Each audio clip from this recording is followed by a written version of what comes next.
Lagi nating sinasabi, God bless you, stay blessed. But how does one stay blessed? Paano nga ba talaga tayong mananatili na nasa path of blessing? At yan ang ating pag-aaral ngayon, stay blessed. Psalm 1, 1-6, ang walang kamatayang Psalm chapter 1, isa sa mga paboritong chapters in the whole Bible.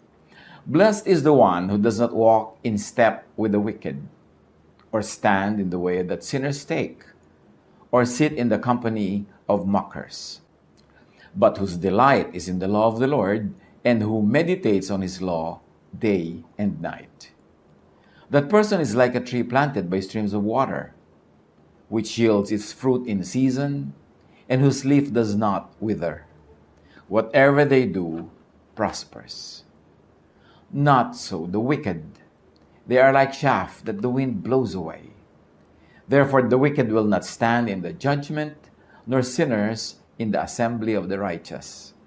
For the Lord watches over the way of the righteous, but the way of the wicked leads to destruction. Words pregnant with meaning, hitik na hitik, punong-puno ng mga karunungan, kaalaman, yan ang mga kagalingan pag nagbabasa ka ng mga sinaunang mga compositions. Because it takes a lifetime para makaproduce ka ng mga latik ng karunungan. Napakaraming niyog na kailangang kudkurin, gatain at lutuin para makagawa ng konting latik. Ganyan din yung mga kasabihan ng matatanda, lalong-lalo itong wisdom books sa Bible. Isa-isahin natin at hanapan ng leksyon sa buhay natin itong Psalm chapter 1, bukod dun sa mga dati na nating nalaman at dating natanto. Psalm 1, verse 1. Blessed is the one who does not walk in step with the wicked, or stand in the way that sinners take, or sit in the company of mockers. So ang tinutukoy dito, the wicked, the so-called sinner, the mocker versus God, or God's moral law. Ang una siyempreng papasok sa ating isipan pagka merong wicked, sinner, or mocker, ang binibreak niya God's moral law. Yung bang law of what is right or wrong. But remember, moral law is not always equated with religious law. Hindi lahat ng religious law correct. Hindi lahat ng religious law tama. Pero yung moral law ng Diyos, yung tama, tama, yung mali, mali. So, differentiate moral law from religious law. Yung moral law, yun yung universal law of God of what is good and what is bad. Samantalang yung mga religions, all religions of the world, may mga sarili sila mga ginawang conventions of what is right and wrong. And most of those conventions are attuned to their values, to the needs of the times, even to their politics. So, ang gawin natin ngayong reading, that the wicked, the sinner, and the mocker is that who is against God's moral law and natural law. Ito isang extended reading and interpretation. Kasi magtataka yung iba, bakit po sumusunod naman ako sa God's moral law? I always do what is good. I prevent doing what is bad. Pero hindi pa rin yata ako blessed.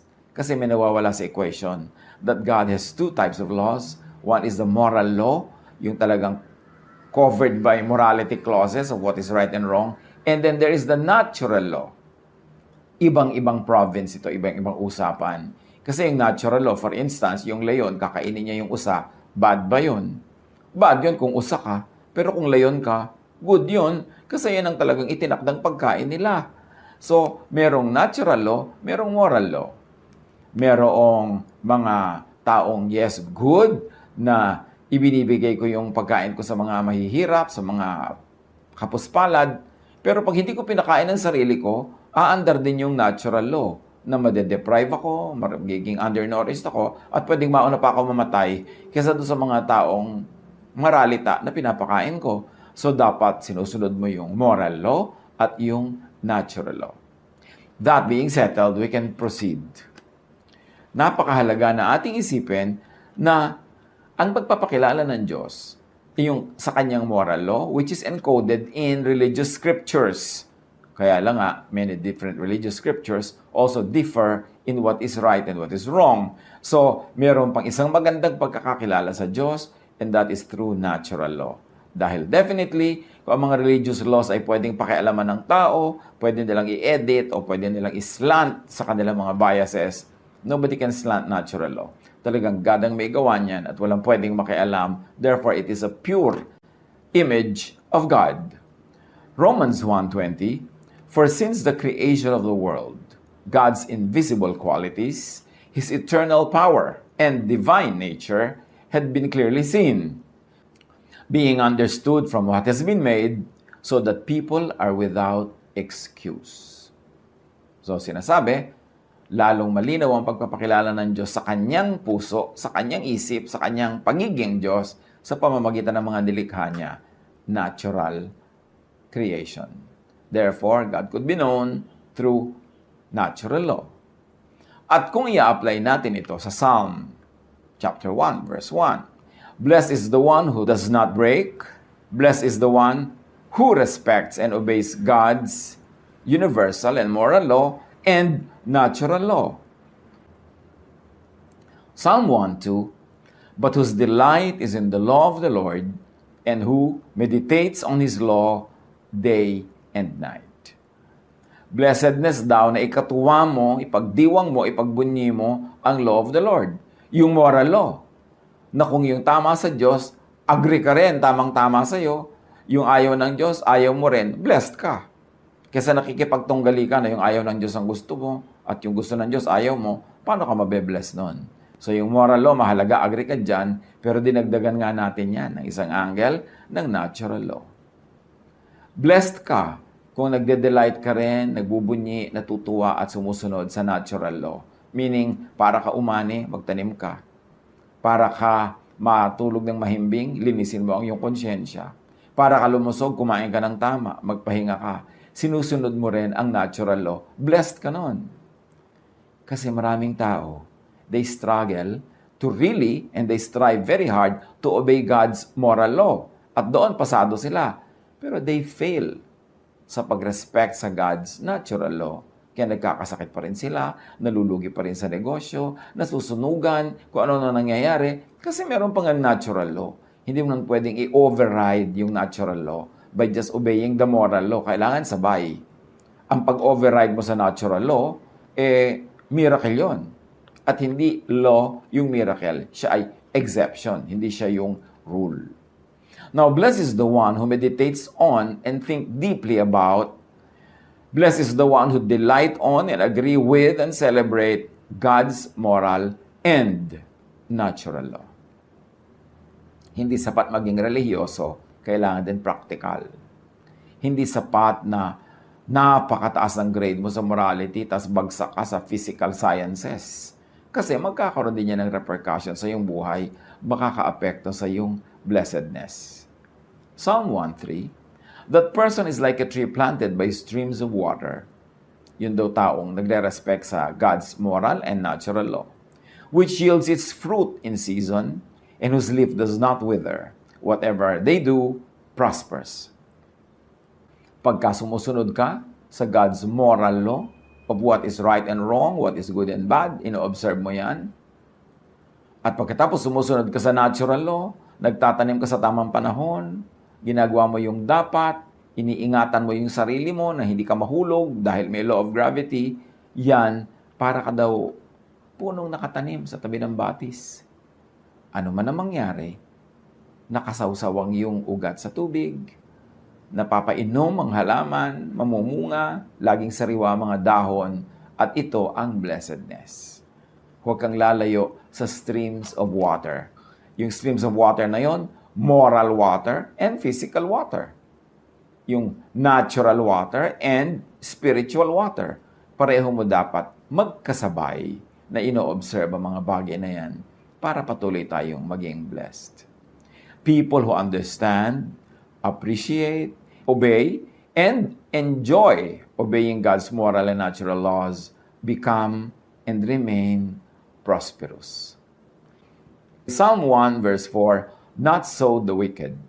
They are like chaff that the wind blows away.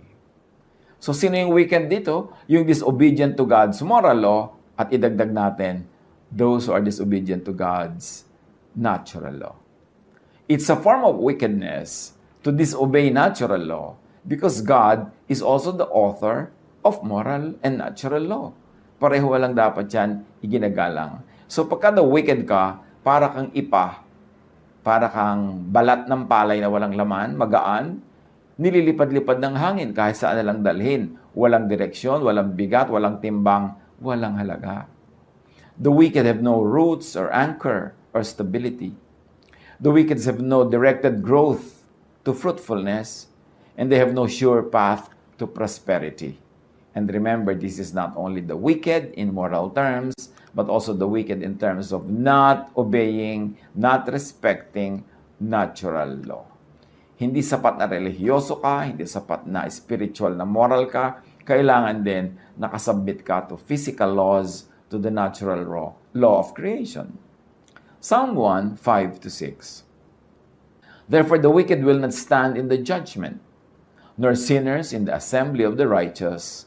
For the Lord watches over the way of the righteous, but the way of the wicked leads to destruction. Non-adherence, disobedience to God's moral and natural laws have automatic consequences. At yan ang dagdag na angle sa pag-aaral natin ngayon ng Psalm chapter 1 na hindi lang yung sa moral kundi sa natural and physical din sa pagsunod sa mga batas ng Diyos, nandun ang blessedness. Galatians 6:7, if you think you can fool God, you're only fooling yourselves. You will harvest what you plant. And apply this spiritually, apply this physically, practically. Kailangan kung ano yung gusto mong anihin, yun ang itatanim. Ano gusto mong umani ng peace of mind? Anong itatanim mo sa iyong brain, sa iyong utak? Di peaceful thoughts. Kailangan naman magkaroon ka ng peaceful sleep. Ang itinanim mo dyan, puro bad news, lalo fake news, lalo yung mga hysterically bad news. Paano ka magkaka-peace? Gusto mo ng peace in the Lord. Nangako na nga siya na, I will never leave you, I will never forsake you, I will always take care of you. Tapos ang lagi mong iniisip, mga nakaka-torture na idea ng mga end times, na according to Matthew 24, tapos na nga. Pero gusto mo pang hindi pa tapos, gusto mo mangyayari pa lang, ninenervyos ka tuloy. So ang bunga ay gulo kasi ang tanim ay gulo. Both physical and spiritual pagtatanim ang pinag-uusapan natin. Yung ang gusto mo, ang ani mo, masagana ka, marami kang savings, kaya anong tanim mo? Nagtanim ka ba ng pagsisikap? Nagtanim ka ba ng sipag? Nagtanim ka talaga ng diskarte? Nagtanim ka ng pagtitipon, pag-iimpok? O ano tinanim mo? Kung itinanim mo kasi katamaran, ang itinanim mo paggastos sa walang habas, ang itinanim mo wala kang ginagawang paghahanda, siyempre ang aanihin mo yun din. O anong itinatanim mo emotionally sa iyong puso? Pag-ibig sa kapwa. O di ang aanihin mo rin pag-ibig. Kung hindi ka man ibigin ng taong exactly na inibig mo, may ibang iibig sa iyo kasi ang itinanim, aanihin. Pero kung wala ka namang itinatanim, tapos aasahan mo, aani ka nun, paano mangyayari yon? That's why blessed is the man who walks not in the counsel of the wicked. At yung wickedness na yon, kahit spiritual, kahit scientific, merong scientific wickedness yung hindi mo nire-respect ang law of science, hindi ka kumakain ng tama, hindi ka natutulog ng husto, tapos gusto mo malusog ka. He cannot be blessed that way. You have to do it spiritually and physically, naturally and spiritually, sabay. For survival, growth, and fruitfulness, know God's universal moral law as taught by Jesus, and as taught by others, but filtered through Jesus and affirmed by Jesus. Ano bang tama? Anong mali? Siyempre, Jesus is Lord of Lords. By Him, everything should be measured. He is in the center of everything. He is the one who holds everything together. So, isipin mo, ano ang mali at tama? Yung sabi ni Jesus. Kasi siya ang Lord of Lords. Siya ang nabuhay na muli. Siya ang ating Savior. Pag may sinasabi ang ibang religious persons, pag may sinasabi ang ibang chapters, verses, na kontra sa sinasabi ni Jesus, dapat hindi ka malito kung kanino ka dapat sumunod. Ngayon, yung marami namang mga ibang teachers, ibang verses, ibang chapters, ibang books, may mga katuroan din kung anong tama, sundin. Basta pumapasa sa Jesus filter. Basta nag-a-agree sa katuroan ni Jesus. Pag may disagreement, dapat alam mo kung kanino ka loyal, kay Jesus. Siya naman ang namatay para sa atin. Siya naman ang nabuhay na muli. Siya naman ngayon ang ating eternal friend and Savior. So, kanino ka dapat maging loyal? Wala dapat confusion. Marami rin naman mga teachings kahit ng mga ibang religions na pag pinadaan mo kay Jesus, pasado, o di pwedeng i-apply kasi dadaan sa Jesus filter.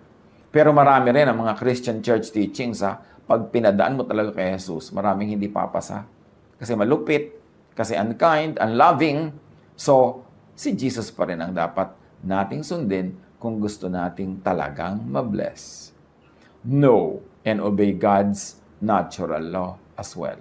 Huwag natin pagkontrahin yung God's spiritual laws at saka yung God's natural laws. Kasi God lang ang parehong author niyan. Siya lang mag-isa, wala nang iba, so kailangan nating sundin pareho. Keep space for occasional time and chance din naman. Hindi naman laging natural law na pag may ginawa kayo ng bunga, kung minsan ginawa mo, tapos na iba yung bunga o hindi na bunga, sabi yan sa Ecclesiastes 9:11-13, time and chance. Meron daw talagang kung minsan ay dinadat na ng alat sa buhay. I saw other things in this life that were not fair. The fastest runner does not always win the race. The strongest soldier does not always win the battle. Wise people don't always get the food. Smart people don't always get the wealth. Educated people don't always get the praise they deserve. When the time comes, bad things can happen to anyone. Sabi ng ibang verses, time and chance happens to all. At sabi ng iba pang mas direct na verses, sometimes people go through bad luck. Or bad luck can happen sometimes. So generally, know, appreciate, obey God's will expressed in Jesus-filtered moral law and natural law. Idinidiin natin yung Jesus-filtered kasi hindi lahat ng moral and religious laws pasado kay Jesus. Merong mga expired na dahil dumating na si Jesus. So huwag na ipagpilitan yon. Meron naman mga luma pero pasado pa rin, loving pa rin, kind ng application, tuloy dapat yon. But remember, ito ang source ng kabiguan, ng frustration ng maraming relihiyoso. They are very religious. They are very fastidious and strict in obeying moral laws, pero pinapabayaan nila ang pagsunod sa natural law. Hindi nila ginagawa yung practical. Hindi ginagawa yung dapat na hinihingi ng kalikasan. So, natatalo sila in that aspect. Kahit anong dasal ang gawin mo para ka pumasa sa isang exam, kung hindi mo ginawa yung natural law, hindi mo sinunod na nag-aral ka, tapos tinandaan mo talaga yung pinag-aralan mo, tapos hindi ka nagpahinga before the exam, kaya yung katawan mo wala sa kondisyon, kahit magdasal ka na magdasal, hindi yun automatic na papasa ka. Ngayon, kung pumasa ka dahil sa dasal, miracle. Pero ba't ka naman aasa sa miracle? Bihira mangyari yun, tsaka hindi mo alam kung kailan yun magte-take effect. So, gawin mo yung mas madali, yung mas natural, yung mas under your control. Obey natural law. You want to be blessed? Be morally upright. And also be upright in terms of respecting natural law. Be planted where it is practical that you would, and that you could expect that you would bear fruits. Hindi itatanim ang sarili mo sa isang very barren land, tapos dasal ka ng dasal na maging fruitful ka. Pwede mangyari yan, pero miracle nga yun. And don't always expect the miracle to happen because it's exemption to the rule, not the rule. Obey natural law.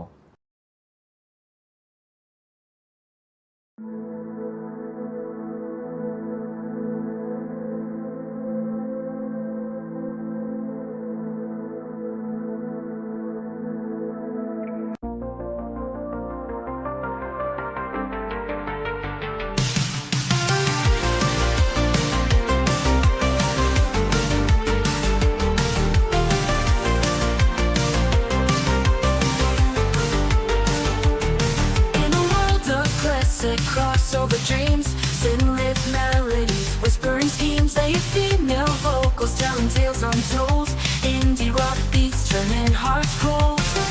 We ride the waves of the night, lost in an alt-rock delight, haunting echoes of the past, experimental sounds that forever last.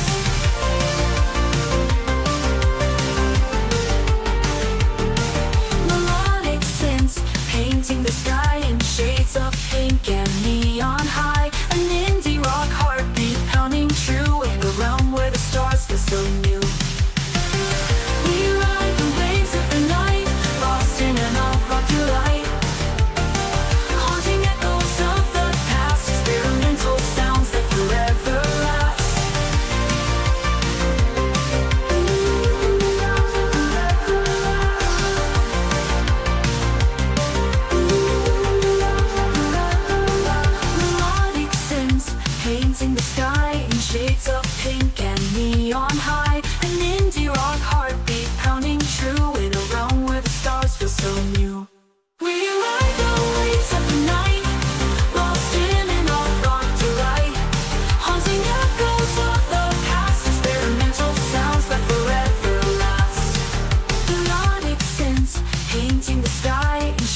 guided by the music taking flight. A fusion of genres in perfect blend. This electronic journey will never end. We ride the waves of the night, lost in an opera delight. Haunting echoes of the past, experimental sounds that forever last. Crossover, timeless groove, safe that symphonies we shall move. Late